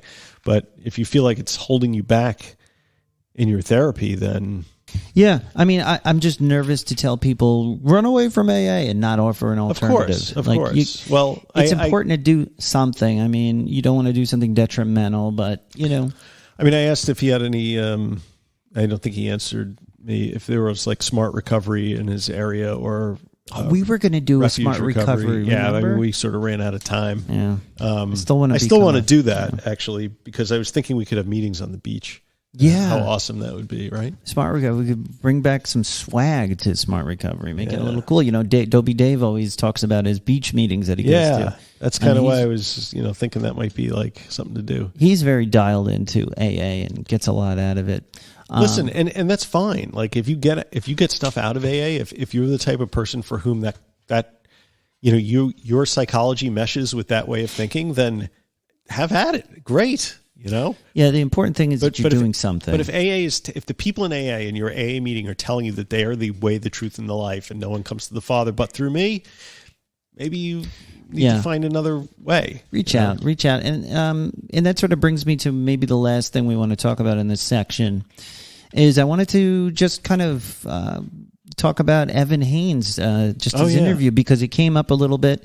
If you guys haven't listened to our very cerebral interview with author Evan Haynes, he wrote Can America Recover? I mean, it was just mind-bending. I mean, usually, as you can tell, I can talk. And we had moments where I was speechless because of just what came out of his mouth, was so like I had to absorb it. And it made me like, oh, wow. There was a couple of moments like that, and a lot of that stuff. And I love that, that depth of thought towards recovery. And because it is this huge, you can make it as narrow as you want. You can say, I didn't drink this hour. Right. No beer today. Tomorrow, no beer 2 days. But when you bring it out that wide, he's talking about society, capitalism, Jungian's theory of the collective unconscious, archetypes, for me, I love that. And he just had some very, very interesting points that it's tying it all in together for me. Like the whole idea of, in AA and in recovery, we talk about reaching out to another addict, another alcoholic, and how important that is. And then he talked about, with Carl Jung, how reaching out to another person is really reaching out to yourself because we're thinking about all of us as one being, really, just sort of separately, like we're all pieces of, the source creation experiencing itself type of thing. And so by connecting with other, people, you're really connecting with the divine, the source, whatever, the big picture. And I think it was just really great. And I don't know, what did you think? Like, is that why the 12th step is so personally beneficial? As you're helping others, you're actually helping yourself because we're all the same entity? Absolutely. Well, yeah, I think to me that's what it really all comes down to. It's to like, sort of bring it back to AA, you know. Sure. Yeah. Yeah, absolutely. We're all really. When I look at you, I'm looking at me. I'm looking at God simultaneously, or in God, you can call it whatever you want. Source, the universe, and I think having that kind of perspective, really, for me, it just propels my consciousness. It makes me. I don't know. I feel like I understand myself better. Yeah, it's really sort of changed the way I look at recovery in the macro sense, because what we really need to do is, in order to see the other in yourself and see God in the others, society needs to develop a greater sense of empathy, because it seems like there's not a lot of empathy in our society. Yeah, empathy is so huge. It's so huge. And but can you teach empathy? I think you can. But wouldn't it require sort of the deconstruction of all of like the social structures that have caused your mind to think the way it does about your relationship with other people as other individuals instead of seeing them as more like brothers? Because, I mean, we're so structured to be competitive and to be individualistic and to be an island unto ourselves. But what's needed is those barriers need to be broken down. And if you and like Evan says, like the way to break down the barriers is you have to do nothing more than fundamentally change the way we relate to each other in society. So it's a huge order, man. It's a tall order. I mean, you got to start with yourself, right? Yeah. Are we going to be able to get a critical mass of people who are going to want to be so introspective as to sort of engage in these meditative practices or whatever, to realize that the veil between you and me and the deity is really so paper thin that it can just blow away? Yes. Like how though? You know? Well, because you're not getting it in the church on Sunday. I mean, maybe you get it in your church, but I don't get it in mine. I mean, I get it when I sit on the cushion in the garage every day, and I get it when I chant and when I. Well, the more of us because look, I feel like I've always been an empathetic kid and an adult, but I've become more empathetic in the studies that we've done, in the research, the understanding, the self-work. So I know that even without deconstructing society, I've been able to become more empathetic. You have, yes. Right. I find it, if I can do it, more of a challenge, though. Like, I'm not a natural empath. I am typically more cynical. I have more defenses up, and I'm working on this, and I think I'm getting better at it, and I'm trying to see, the God particle or whatever you want to call it, in everyone, and recognize that, that under the source is. I like that. Where do you get that from? Calling it the source. You don't want to know. Some of my paranormal. Is it really? Yeah, some of my hooky dooky stuff. Well, the quantum field, or whatever you want to call it, source field, and seeing that in other people and identifying that in other people. And I think just by virtue of like having kids, you become more empathetic by nature. If you're not a total sociopath, anyway. But well, that actually is a great segue.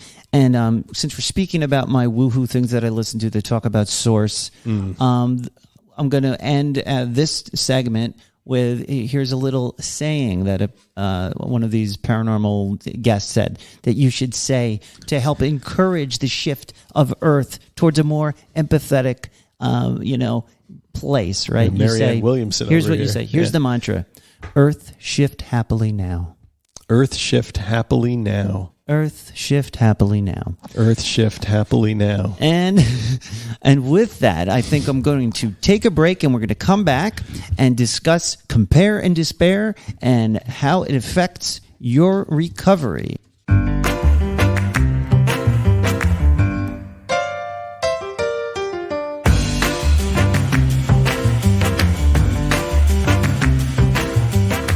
And we're back. We are back. It's the dawning of the age of Aquarius. That's right. I'm hoping people are following our meandering stream of consciousness show.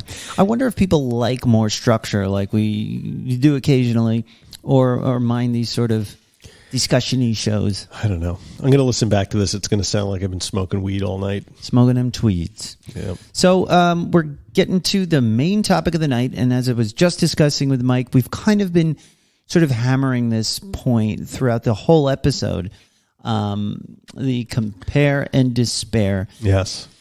And it's a good topic. It's a light topic, but we could take it as far as we want. And I've got a couple of little thingies to read. Now, there's a Wikipedia on Little compare and thingies. despair.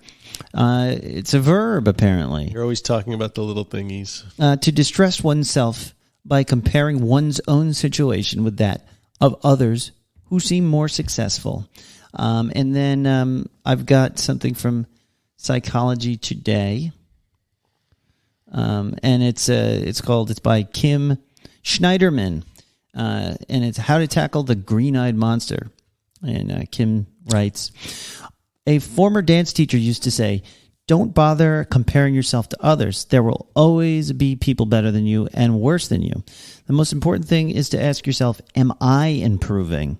Of course, this is often easier said than done. Not only are we constantly bombarded by advertisements preying on our insecurities, but recent studies show that social media sites actually feed jealousy. No shit. By creating the illusion that other people are living happier, more fulfilled lives than our own.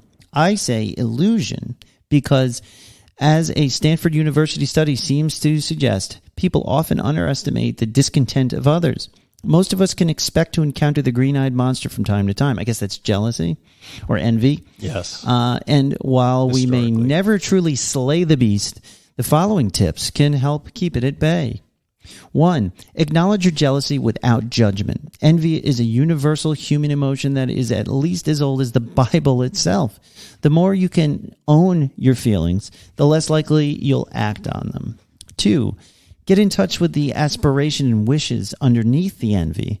Are you jealous of your friend's trip to Tuscany? Ask yourself what steps you might take to make travel plans of your own. It may take time, but setting an intention can point you in a positive direction. There's only 4 of these, don't worry. I was going to say. Remember that each person has his or her own unique happiness recipe. Some people prefer roller coasters. Still others would rather curl up with a book.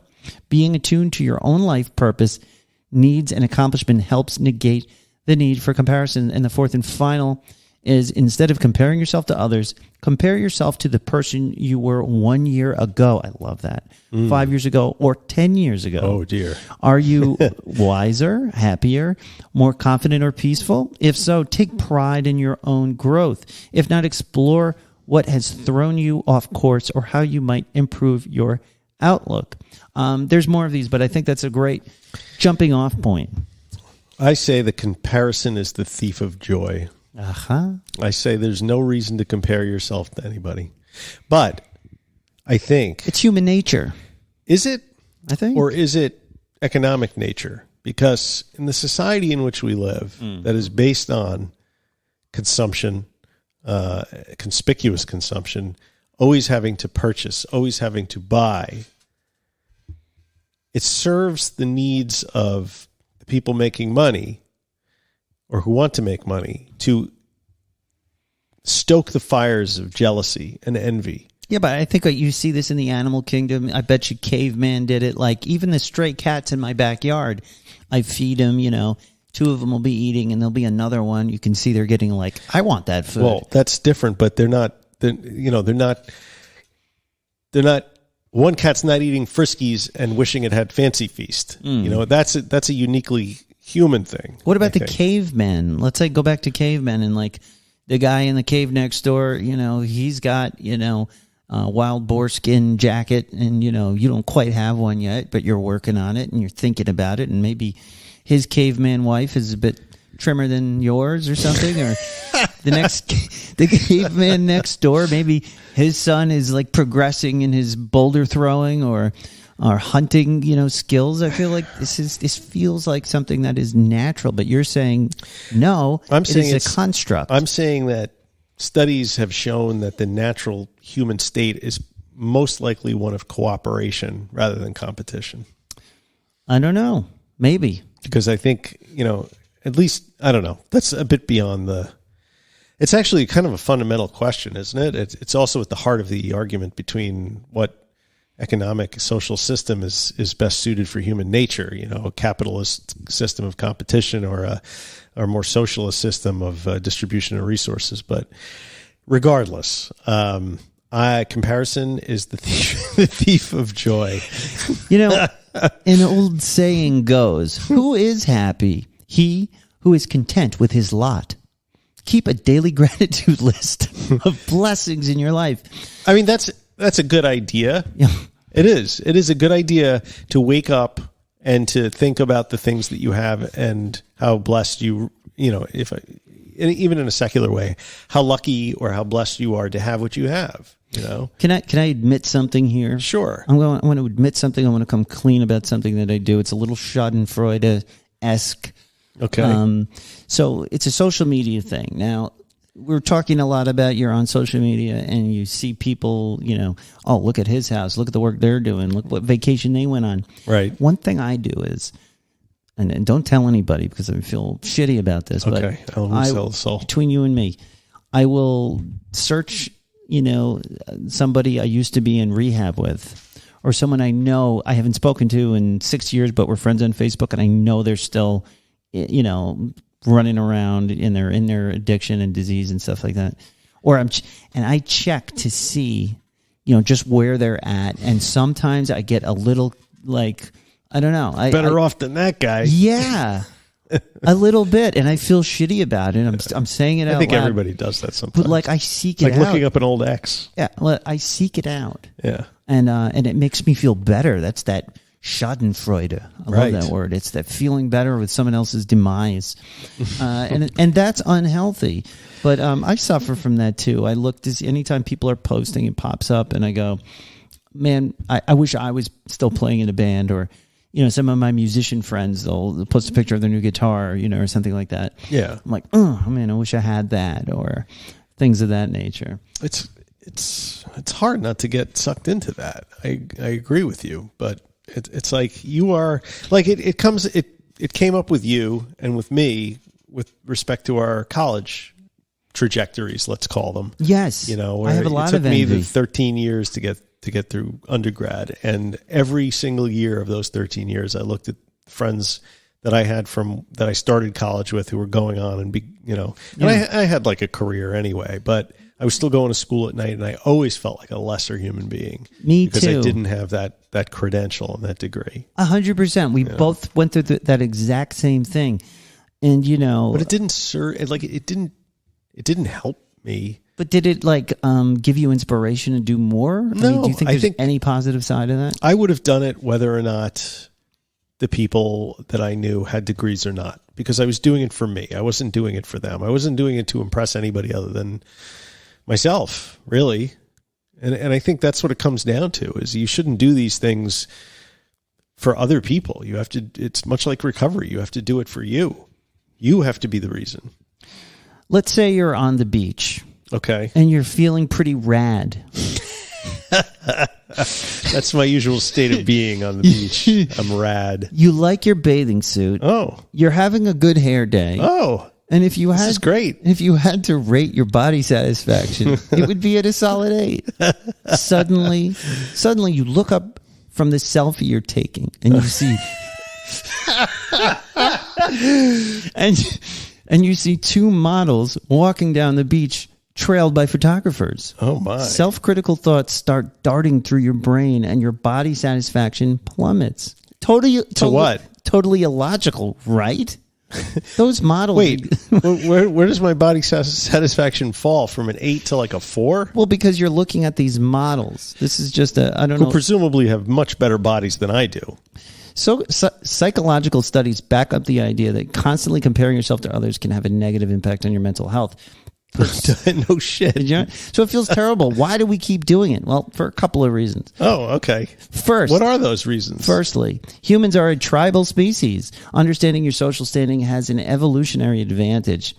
Being part of the group and matching other people was as important to build connections and foster trust. So your physical looks have a bearing on where your social standing is. Maybe. So comparing yourself to others may have started out as advantageous. Second, society exacerbated this tendency, just like you said. Most of us live in capitalist societies where we are encouraged to reward competition as healthy and normal. Now I can do the aha. We fetishize ideas like survival of the fittest, and we teach children that competition produces the, quote, best and brightest. That's the problem. Right. Your brain has been taught not only to compare yourself to others all the time, but to constantly be attributing an importance and weight to any differences you see. Wasn't I saying something very similar to that? You were, but in addition, capitalism teaches us to commodify ourselves and see ourselves as interchangeable. But this article is putting it much better than I could. Or me, for that matter. We're taught to see ourselves as living in a series of marketplaces. The job marketplace, the dating marketplace. Thinking of ourselves as commodities in a marketplace exacerbates the tendency to constantly compare ourselves to others as though we are just a collection of parts or attributes that only matter based on how much they appeal to other people. And how much that insecurity can be exploited by marketers and corporations. And on top of this capitalist competition mode, we live in a patriarchal society where women are constantly encouraged to compare themselves to each other to evaluate their worth. This is hitting it on all. Yes. Except for when the rag. Is that in like Elle magazine? This is unfuckyourbrain.com. Okay. We are encouraged to base our worth on external things like physical appearance and how attractive we are to men or women. Mm-hmm. We are also taught that male or female approval is a scarce resource, and that we're in competition for it. So I approve of everyone. So that's capitalism. This article is actually blaming it on capitalism. So of course we are constantly comparing ourselves to other. Between capitalism and patriarchy, your brain is I think this is geared towards women specifically. Your brain is primed to constantly compare yourself to other people. But but why? It's a good social analysis. But why do you disagree? Why do you so often find yourself wanting or lacking when you do that comparison? Do you want the answer? Okay. The answer is simple. You have an existing belief system about your own lack of worth. Where do you get that from? You already believe you are inadequate, and your brain is constantly looking for evidence that you aren't good enough. Wait a minute. I love this. Wait a minute. Why is that? Why do we do that? Why do we assume that we are inadequate? Where's this lack of self-esteem coming from? My parents. I blame my that's dad. the Freudian, explanation. I feel like I should get attribution to this article I just randomly started reading. It's on unfuckyourbrain.com. It's called Compare and Despair. It's kind of good. I'm kind of happy I read it. But I'd like to know why the assumption is that we're all walking around with low self-esteem. It may be true. It may be true, but I think the point the author is making is just as you said, and I think also that Evan Haynes was kind of saying it's this, and I like this analogy of like we all are. It's like a marketplace. The commodification of everything. Yeah, so you're always like trying to sell yourself to your peers, to people even sitting across from you at your AA meeting or at church. Yeah. So what if you're not into that? Into what? What if you can't? What if you don't want to do that? What if you don't want to commodify yourself? What if you want to constantly be on the hustle? Do any of us really want that, or do we feel like we have to?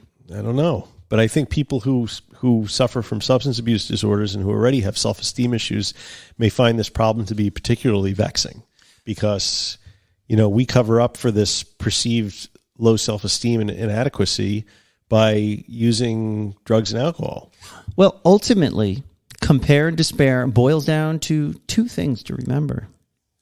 One, you only want whatever another person has because you're telling yourself you'd be happier if you had it, or you'd believe you were more worthy. And two, what creates happiness and feelings of worth are your thoughts.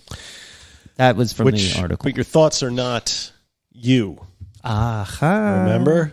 Well, we've covered this ground before. You are not your thoughts. Je pense donc je suis. Yeah, that's I think, therefore, a very reductive way of looking at it. It's Descartesian. Yes. Cartesian, even. Mm-hmm. I don't know. I think we're kind of getting into the bigger picture stuff when it comes to this, but I don't know another way to sort of look at it. Don't compare yourself to other people. It's a fucking waste of time. Last thing I'm going to say to this. That's that. I'm going to say one more thing about this because we've talked about it the whole episode. Really, this is something that I actually tell my family a lot because, some days when my little Maxie, he's 7, he's depressed because he didn't get enough time with his friend or something didn't work out the way he wanted it or whatever it is. This happened this weekend. I tell him, like, Max, in life, things will most likely never work out exactly the way you wished they would work out, right, or planned, or the way another friend had it. So the key to being happy, I gave him the key to being happy. Oh, can you imagine? Can you give it to me too? The key to being happy is being grateful and accepting and happy with what you have right now. Mm-hmm. Seeing the benefits, seeing the joy in your life currently, even when, like, you have a day planned and maybe it doesn't go the way you want, but to find what the good things are in that day. And that's where my Pollyanna toxic positivity comes in.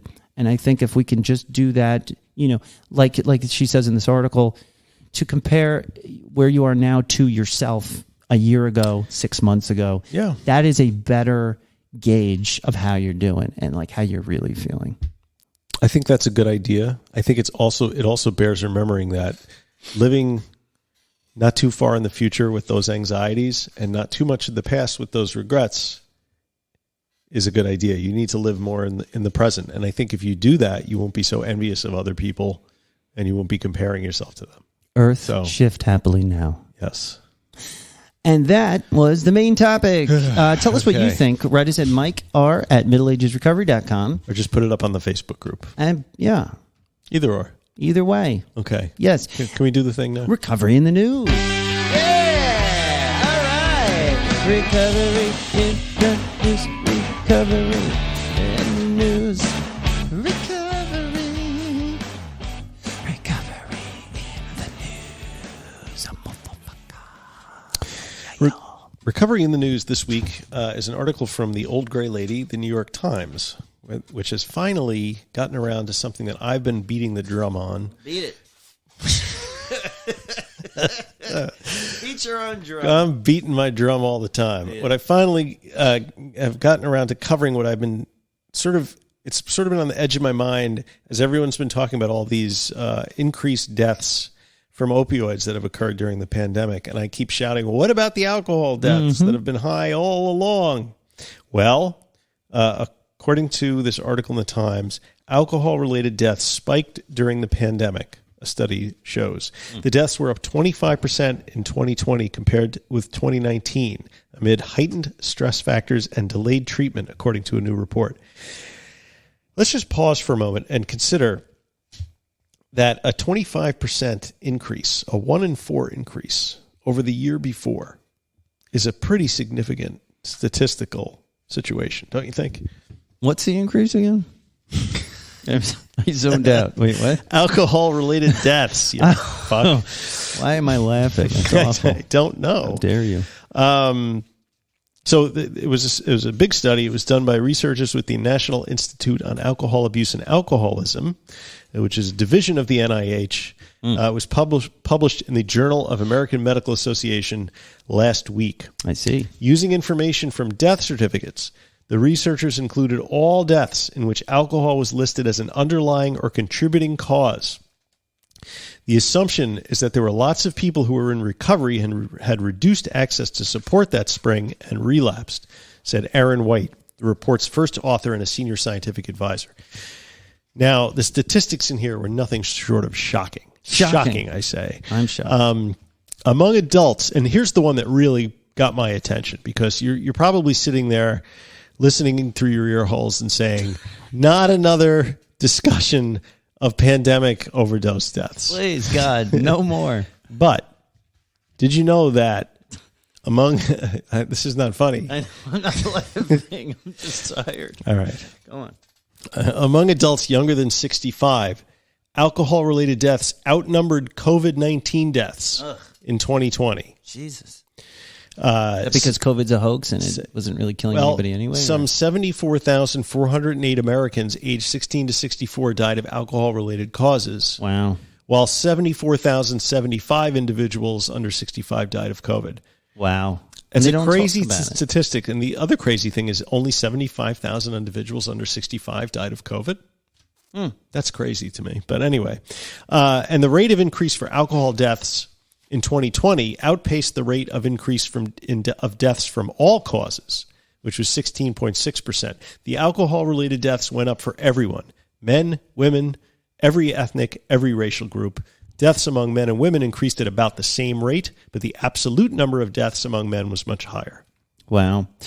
It said young adults aged 25 to 44 experienced the greatest increases in alcohol-related deaths in 2020, rising nearly 40%. 40%.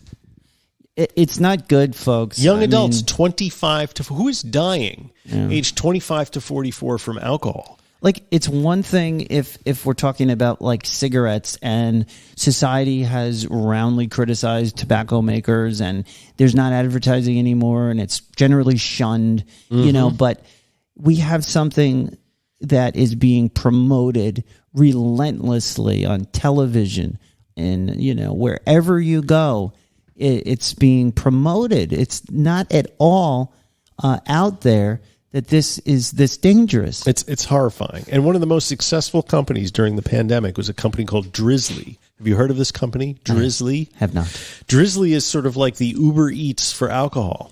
You call and they bring booze to your doorstep. Thank God. And if you've ever seen their commercials, they're just like kind of blow your mind, man. Like it's just like replace alcohol with cocaine, and you see what a farce it is. I mean, alcohol is by far the deadliest drug that exists in this country, and it's the least regulated. You can go buy it anywhere. Now they bring it to your front door. Yeah, it's terrible. I've said this before. If I had a delivery service like this when I lost my license and I was all alone and it didn't work and I just wanted to drink, I could have just been like, beep, boop, boop. And, it's not good. It is not good. I don't know how we get out of this, honestly. It's so weird that simultaneously the rise in like the sober movement, the sober curious movement, the huge increase in NA beer sales and NA cocktails and all these sober bars and everything, at the same time, drinking has been going up for 10 or 15 years among adults, and the trend accelerated in 2020. So you have this rise of people that don't drink at all, but you also have a rise of people that are apparently drinking a lot more. So it's like two opposing camps almost. There's an interesting part of this that was right after that. The motivations to drink changed. I saw that. Boredom. Yeah. Boredom. I mean, I get it. I mean, we were all home during the pandemic, but I don't know. It also says adults in their mid-20s to mid-40s with children at home were under increased stress as they juggled remote working and learning, she said. Those without children, who generally drink more anyway, may have been contending with more isolation and loneliness. Yeah. But can you blame people because they're being told that this is on the TV, thing. on everywhere they look, that alcohol, you should have a drink to reduce your stress. Yeah, we're almost raised, and it doesn't even reduce your stress. That's the thing. I don't even understand. And then, of course, there's the issue when you drink at home. There's no bartender monitoring the size of the drink, so you have less ability to regulate how much is going into the glass. And of course, I remember that. Did bartenders really do that? I mean, well, because if you're falling off your chair, they won't serve you. Maybe. Well, but you can go home and fill up a fishbowl-sized glass of wine and be like, I only have one glass of wine tonight. That was one glass. But anyway, so that's the appalling news. Well, thank you so much for that. Recovering the news. Recovery. We are almost there, but we have one more segment. I wonder if I was in the 20s, if I would have been a temperance movement guy, after I quit. I think you would I walk around with a sign? You would have been a bathtub gin guy. You would have been. Yeah, but then I would have quit, right? And then would I have walked around with a hatchet, like those government men, breaking open casks of whiskey? Yeah, that would be cool. It pour out on the street while I stand there with my who's that famous sucker suit on? Who's the famous police officer that went after Elliot Ness? Yes, it was from Boardwalk Empire. They highlighted that. Yeah. So anyway, recovering news. Yeah. And now it's time for Week in Weird. And now it's time for... Week in Weird. So, by the Tim Banal, actress Courtney Cox claims she sold her home due to eerie ghost experience. Oh, I always my. love it when there's a celebrity involved. Actress Courtney Cox claims that she sold her home in Los Angeles following a particularly eerie experience with a ghost that occurred in the residence. The Friends star shared the spooky tale during an appearance on the Jimmy Kimmel Show earlier this week. While discussing her new horror comedy series, Shining Veil, Cox was asked if she believes in ghosts or had any experience with spirits. The actress responded that indeed she had, but that, quote, I didn't believe it at first, and then recalled a rather chilling incident that changed her mind, according to Cox. Really? Yeah, I'm sorry. The weirdness unfolded at her now former Los Angeles home, which is located in the city's Laurel Canyon neighborhood and once belonged to singer-songwriter Carole King. Oh, no shit. When the legendary recording artist visited the actress at her new home, the residence's former owner indicated that it had once been at the center of a contentious divorce, and seemingly as a result, quote, there was a ghost in the house. Although Cox dismissed King's fantastic assertion, visitors to the home soon began to experience some unsettling activity. Quote, people who had stayed there, friends of mine, said that they had felt an encounter with a woman who was sitting on the edge of the bed, the actress revealed. Amazingly, she said, King subsequently returned to the house to perform a seance. What the fuck? Why? These people in Hollywood are fucking deranged. Presumably in the hopes of helping the spirit cross over and depart the residence. However, Cox admitted to being so in awe of her and the surreal experience that I didn't listen to a word. Wait a minute. So Carole King knocks on the door one day, is like, hi, honey, I'm here to perform a seance. I'm here with my And Ouija. Courtney Cox was like, Come on I'm in. so in awe of you, Carole King, performing a seance in my home. Now, still skeptical of the strange situation, Cox conceded. Cox, she finally became a believer following an eerie visit from a delivery driver. This just sounds like a bad porno movie. It just gets better and better. In the process of dropping off a package, The Cox bag, the man asked the actress if she knew that her house was haunted. Do you know that this is haunted? Confused by the question, Cox asked him he knew such a thing, and the driver replied, quote, because there's someone standing behind you. Following an understandable gasp from the studio audience, the actress lamented that she never felt comfortable sleeping alone in the house again after that, and subsequently sold the residence due to the unwanted and otherworldly housemaid. You fucking break. You know what? She's promoting a horror movie, right? I mean, I think she's... I want to hear what Carole King has to say about this. I think she's being genuine, and she's genuinely afraid of this presence that has been haunting her. And thank God for Cox. Apparently, thank God for Carole King. Carole Cox. And her seance. We love it. And that, my folks, is a Bigfoot-free Week in Weird. Well, that about does it for today. I know I had a great time. Did you? Thank you so much for listening. I feel like I'm graduating. Visit us at middleagesrecovery.com, Podbean, Apple Podcasts, Facebook, Instagram, Spotify, YouTube, and Twitter. So, tweet us at Twat You Twit. Support your favorite show. Drop us a 5-star review on Apple Podcasts. Join our private Facebook group. Buy a t-shirt. Write and say hello. We love meeting you guys and chopping it up in the Facebook group. But join the Inner Sanctum, patreon.com/recovery in the Middle Ages for a higher level of support, bonus merch, video episodes, and more. And finally, the best way to help the show is to share it with a friend. If you get something out of our little show, please share the love and grow the RMA movement. And as we say, non proficiat perfectum. It's progress, not perfection. See you next time. Bye. Be good.